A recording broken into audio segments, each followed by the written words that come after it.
This next part is about religion and some interesting observations of religion that his father had and that he's commenting on here. He says, this is on page 26, this wickedness he considered to be embodied in what is commonly presented to mankind as the creed of Christianity. Think, he used to say, of a being which would make a hell. Who would create the human race with the infallible foreknowledge, and therefore with the intention, that the great majority of them were to be consigned to horrible and everlasting torment? The time, I believe, is drawing near when this dreadful conception of an object of worship will be no longer identified with Christianity, and when all persons with any sense of moral good and evil will look upon it with the same indignation with which my father regarded it. So, an interesting kind of point about why would God create hell when he also knew that most people were not good enough to escape it, or they were not sinless enough to not go there. So that's a strange idea. That's just, why would that be the case? He continues on page 27. Multitudes have held the undoubting belief in an omnipotent author of hell, and have nevertheless identified that being with the best conception they were able to form of perfect goodness. It's kind of strange, the author of the worst suffering, why would we entrust that being with the author of the greatest paradise? It's strange. Another strange idea. He also mentions that his father had him study ecclesiastical history, especially the Reformation, and he called that the great decisive contest against priestly tyranny for liberty of thought. Now some ideas about moral education and character. This is on page 30. But though direct moral teaching does much, indirect does more, and the effect of my father produced on my character did not depend solely on what he said or did with that direct object, but also and still more on what manner of man he was. So there's this monkey see, monkey do kind of thing. How you are in public and how your character is matters greatly more than what you say and what you pronounce in terms of manners and morals. The kinds of things that you are seen as doing and representing are more important. And on that point, just further down, he says, the greatest number of miscarriages in life he considered to be attributable to the overvaluing of pleasures. So, of course, this is kind of the view that came out of Plato and later Neoplatonism, Christianity, and the asceticism that we should be engaging in life, certainly not the hedonism of the Epicureans and etc. And that a lot of bad things come out of things that we do for pleasure. And you can name a million things in that regard. On the bottom of that page, his father thought human life a poor thing at best after the freshness of youth and of unsatisfied curiosity had gone by. So I guess his father is saying that life sucks once you're old and once you've stopped learning and you've stopped being curious about something or interested in something. And on that point, on the next page, he says, his father had never known a happy old man except those who were able to live over again in the pleasures of the young. But also on that topic, this is actually a footnote on page 33. He mentions a consequence of his father's moral teaching. He says, to have been through childhood under the constant rule of a strong will certainly is not favorable to strength of will. I was so much accustomed to expect to be told what to do, either in the form of direct command or of rebuke for not doing it, that I acquired a habit of leaving my responsibility as a moral agent to rest on my father, my conscience never speaking to me except by his voice. The things I ought not to do were mostly provided for by his precepts, rigorously enforced, whenever violated. But the things which I ought to do, I hardly ever did on my own mere motion, but waited till he told me to do them. So this is a kind of like a total institution. You may know about what that is. If you don't, you should look that up.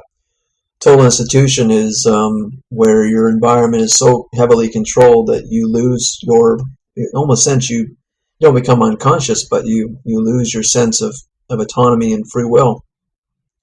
And he's saying a little bit of that here in this kind of, I guess, a kind of paternalism in his childhood, that because he was not able to exercise certain powers, they didn't develop. And there's two ways of going with this with moral education. It can either be one of command and one of assimilation to what you should do, some kind of like imposed standard, or there's a way of instructing in morals that leads students to make decisions.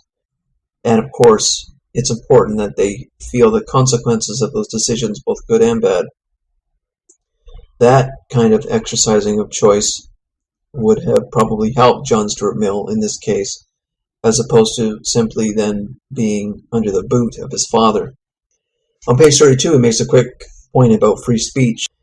He says, the importance to mankind of the equal freedom of all opinions is the only tolerance which is commendable, or to the highest moral order of minds possible.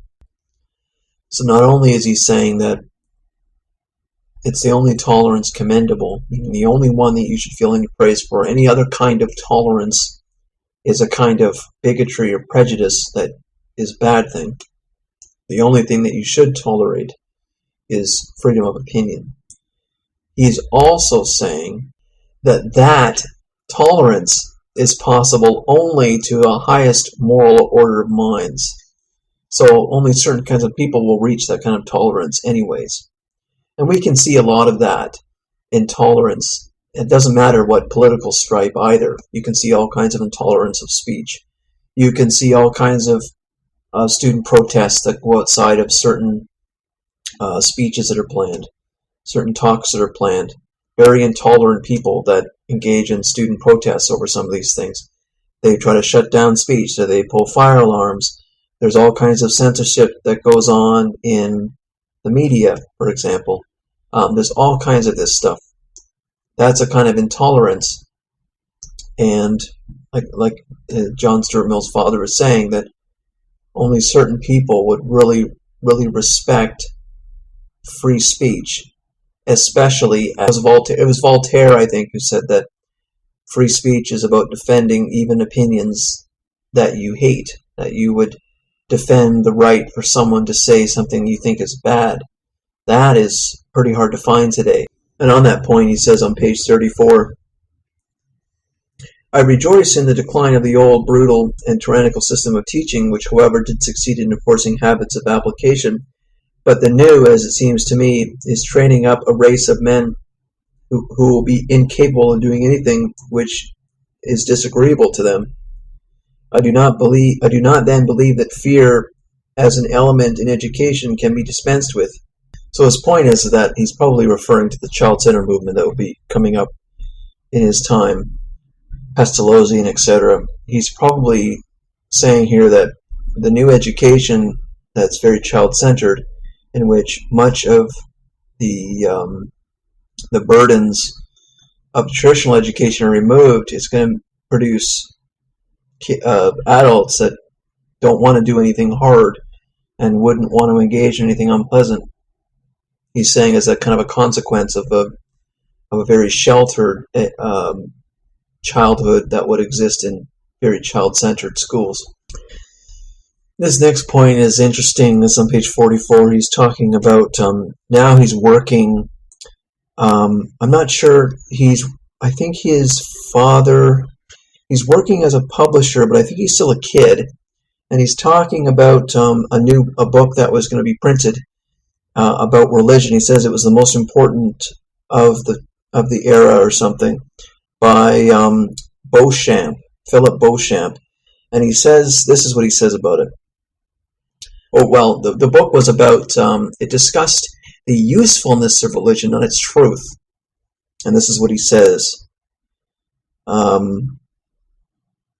This was an examination not of the truth, but of the usefulness of religious belief, in the most general sense, apart from the peculiarities of any special revelation, which of all the parts of the discussion concerning religion is the most important in this age, in which real belief in any religious doctrine is feeble and precarious, but the opinion of its necessity for moral and social purposes almost universal. And when those who reject revelation very generally take refuge in an optimistic deism, a worship of the order of nature and the supposed course of providence, at least as full of contradictions and perverting to the moral sentiments as any of the forms of Christianity, if only it is as completely realized. So he's saying that those who take an atheistic view and put their faith in nature and an optimism in the world, everything's getting better, they are just as deluded as people who think religious doctrines are true. And he's saying here, he's kind of agreeing, I guess, with the Beauchamp author, is that there is a need for religion as an opinion to be used for the purposes of social solidarity and moral foundations, I guess. And he's criticizing the others, more atheistic, who will put their faith in those other things, nature, in a very optimistic worldview.